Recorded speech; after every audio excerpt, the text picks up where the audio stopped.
O mundo amanheceu com uma manchete que soou mais como um capítulo de uma Guerra Fria renovada do que como um simples comunicado diplomático. O Irã anunciou oficialmente que passa a considerar a Marinha Real do Canadá uma organização terrorista. A frase, seca e direta, atravessou redações, gabinetes e centros de análise estratégica como um alarme, porque não se trata apenas de retórica. Trata-se de uma declaração que altera o tom, o grau e o risco da confrontação entre dois campos que já caminham sobre gelo fino. Em Teherã, autoridades afirmaram que a decisão é uma resposta às ações e posições adotadas por Ottawa, em alinhamento com os Estados Unidos e seus aliados, especialmente no contexto das tensões no Oriente Médio, das sanções e da pressão militar indireta exercida sobre o regime iraniano.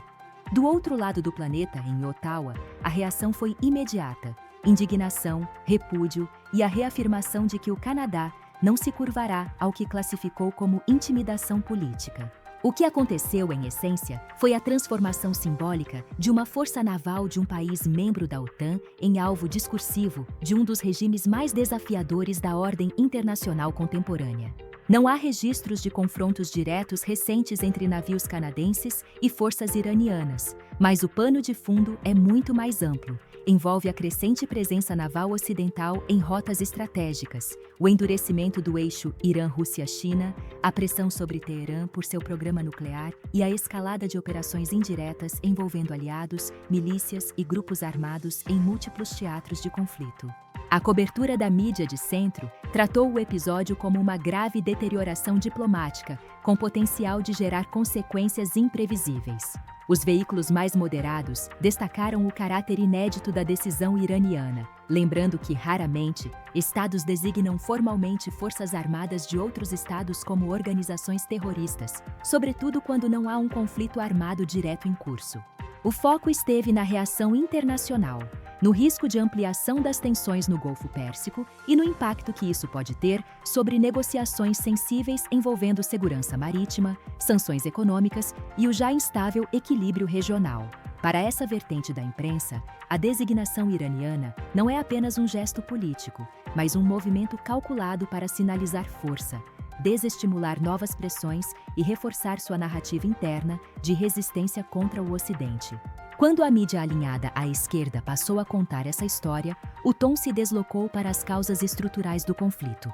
A ênfase foi colocada sobre décadas de intervenção ocidental no Oriente Médio, o histórico de sanções que asfixiam a economia iraniana e a constante presença militar estrangeira nas proximidades das fronteiras do país. Para esses analistas, a decisão de Teherã surge como reação a um cerco estratégico prolongado, no qual países como o Canadá, embora não protagonistas, funcionam como peças de um tabuleiro dominado por Washington.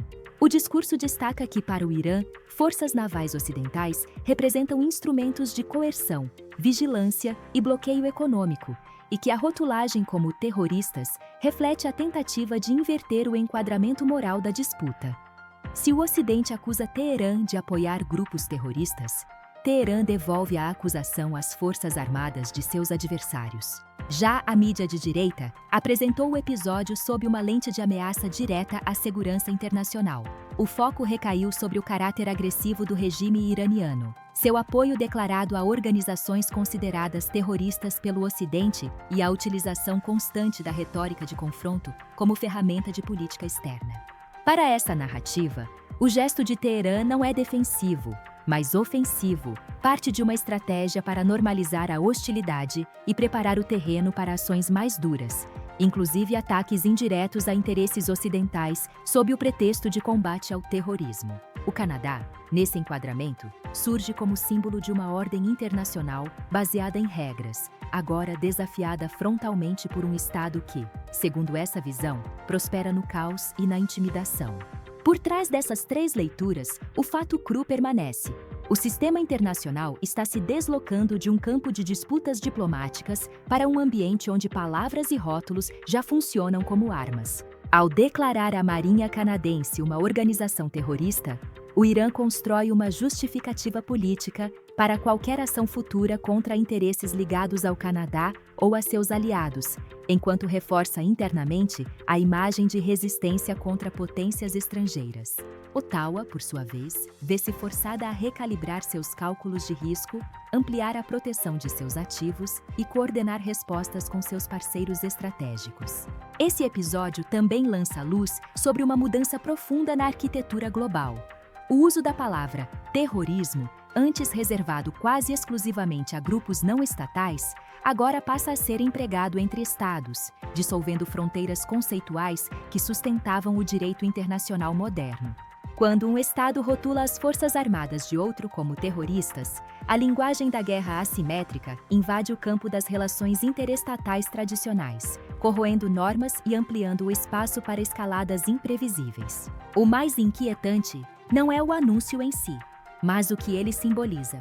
Um mundo no qual a diplomacia cede lugar à narrativa de confronto permanente, e onde cada gesto é calculado não apenas para o exterior, mas para consumo interno, como instrumento de coesão política e legitimação do poder.